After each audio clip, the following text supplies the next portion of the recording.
Belanda pertama kali masuk ke Indonesia pada abad ke-16 melalui jalur perdagangan rempah-rempah. Mereka awalnya mencari rempah-rempah seperti cengkeh, pala, dan lada yang menjadi komoditas yang sangat bernilai di Eropa pada saat itu. Pada tahun 1596, seorang penjelajah Belanda bernama Cornelis de Houtman berhasil mencapai wilayah Banten, Jawa Barat. Namun, hubungan awal dengan penguasa lokal tidak berjalan mulus, dan Houtman akhirnya ditangkap dan dipenjarakan. Pada tahun 1602, pemerintah Belanda mendirikan Vereniging de Oost-Indische Compagnie, VOC, atau Perusahaan Hindia Timur Bersatu untuk mengendalikan perdagangan rempah-rempah di wilayah Indonesia.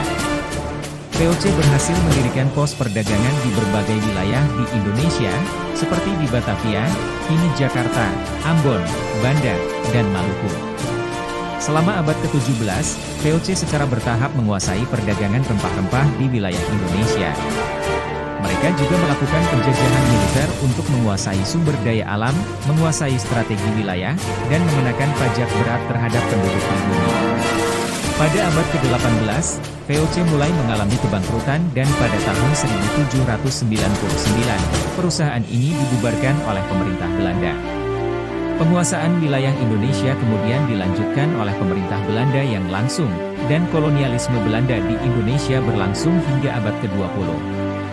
Proses penjajahan dan eksploitasi yang dilakukan Belanda di Indonesia menyebabkan penderitaan bagi banyak orang pribumi, seperti pengambil alihan tanah secara paksa, kerja paksa, dan penahanan budaya lokal. Perlawanan dari masyarakat Indonesia terhadap penjajahan Belanda terus berlangsung, dan akhirnya mencapai puncaknya pada perjuangan kemerdekaan yang berujung pada Proklamasi Kemerdekaan Indonesia pada tanggal 17 Agustus 1945.